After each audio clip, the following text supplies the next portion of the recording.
Hoy en Memorias de Pez nos vamos a ir a un lugar que, aunque la mayoría no lo sepáis, ha sido el punto de cruce de muchas de las grandes civilizaciones durante varios siglos atrás. Un lugar del que pocos saben nada y donde es difícil entrar.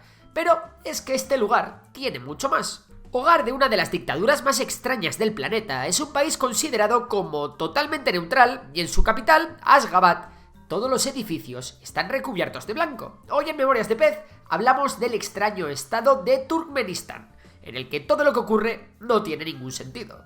La historia de este lugar se remonta a la antigüedad. A esta región llegaron los persas hace mucho, luego llegó Alejandro Magno, que hizo su aparición estelar como quien no quiere la cosa, conquistando todo a su paso por la zona de Asia Central. En la Edad Media llegaron los selyúcidas, que mezclaron las tradiciones turcas de la región con las islámicas. Esto es por lo que a día de hoy la mayoría de la población es musulmana, a pesar de que los soviéticos prohibieron el culto religioso siglos después. Durante mucho tiempo, ciudades de esta región, como Merv, brillaban en la ruta de la seda, no solo como centros comerciales, sino también como focos de intercambio intelectual y religioso. Una gran curiosidad es que durante el siglo XII, esta ciudad de Merv fue brevemente la ciudad más poblada del mundo. Así, a los selyúcidas le siguieron los mongoles, los timúridas, los rusos y finalmente los soviéticos. Para responder a la pregunta de por qué no tenemos ni papa sobre este lugar, tenemos que tener en cuenta una cosa. A día de hoy, Turkmenistán es uno de los países más herméticos del mundo, y en él la libertad de prensa es prácticamente nula. Estamos hablando de la Corea del Norte de Asia Central. Todo esto empezó unos 6 años antes de la caída de la Unión Soviética, cuando Separamurat Niyazov, quedaos con este nombre, asumió la Secretaría General del nuevo Estado Independiente de Turkmenistán. Bueno, pues este señor pasó de ser el líder regional de la Unión Soviética y apoyar el golpe de estado prosoviético contra Gorbachev a declarar la independencia en 1991 y prohibir el Partido Comunista. Y a partir de aquí viene lo bueno. Niyazov permaneció en el gobierno un total de 16 años, en los que se presentó únicamente a 2 elecciones, en las que el único candidato era el mismo. Durante estos 16 años, el tío decidió convertirse en un dictador con todas las letras de la palabra. No sabéis hasta qué punto se le fue la pinza. Durante las últimas 3 décadas, en Turkmenistán, especialmente en su capital, se han prohibido cosas tan surrealistas como asistir a ballets, tener un perro, conducir vehículos de color oscuro, escuchar música en el automóvil y usar dientes de oro. Para que os hagáis una idea, Niyazov hizo que los estudiantes se memorizasen de forma obligatoria un libro escrito por él, el Runama. Este libro, que él dice que lo escribió guiado por Alá, es una especie de guía espiritual en el que se habla sobre la moral y el civismo. Es tan importante allí que a día de hoy los funcionarios turcomanos tienen que ser examinados todos los años y los médicos tienen que jurar lealtad al libro para ejercer. El muy zumbado creía que su libro era tan magnífico que hizo que un cohete ruso lo pusiera en órbita alrededor de la Tierra. Incluso existe un enorme monumento al libro allí que no es otra cosa que, bueno, el libro, pero en versión gigante. Hasta hace poco se abría mecánicamente cada noche una voz grabada leyera aleatoriamente un párrafo. Por supuesto, se dedicó a reemplazar las estatuas construidas en honor a Lenin para levantar las suyas propias. Como buen tirano, también creó festividades nacionales tan extrañas como el Día del Melón. Este día se celebra para honrar a esta fruta que es muy popular en el país, pero resulta que también introdujo el Día del Caballo, y esto sí que es importante porque los turcomanos tienen un profundo respeto y amor por estos animales, especialmente por la raza Akalteke, conocida por su velocidad, resistencia y pelaje metálico brillante. Ni el caballo de Gandalf era tan chulo. Estos caballos son considerados como tesoros nacionales y son una parte importante de la cultura turcomana. Como no, el amado líder también cambió la denominación de los meses del año, sustituyéndolos por nombres de símbolos locales y héroes nacionales, entre los que se encontraba su propia madre, en abril, o el Runama, en septiembre, y como no, el Turkmenbashi, es decir, el mismo, en enero. Pero una de las cosas más particulares que marcan la dictadura de Niyazov fue el impulsar una neutralidad absoluta para su país a nivel internacional. Existe incluso un enorme monumento a la neutralidad. Esta torre enorme que veis aquí con la estatua de oro del dictador rematando la cúspide. No hace falta deciros que este régimen, a pesar de todas estas excentricidades y de que nos haga un poquito de gracia, parece ser de lo más represivo del planeta, ¿verdad? Bueno, pues en 2006 Niyazov murió repentinamente y diréis, bueno, de la que se libraron los turcmenos, ¿no? Pues no. Resulta que al tío le sucedió uno de sus hombres de confianza, además de su dentista, Gurbanguly Berdimuhamedov.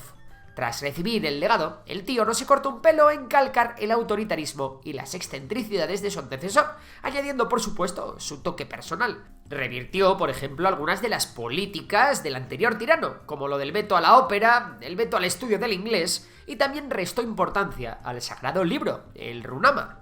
Respecto a esto último, Berdimuhamedov añadió unos pocos textos de su cosecha también. Ah, claro, y también reemplazó las estatuas del otro dictador por las suyas propias.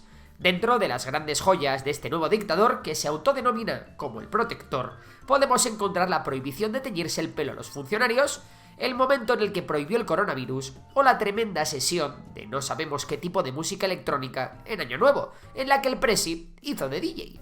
Además, el tío tiene una afición particular por establecer récord Guinness y ha participado en el del mayor número de personas cantando en un solo lugar o en el del mayor paseo en bicicleta.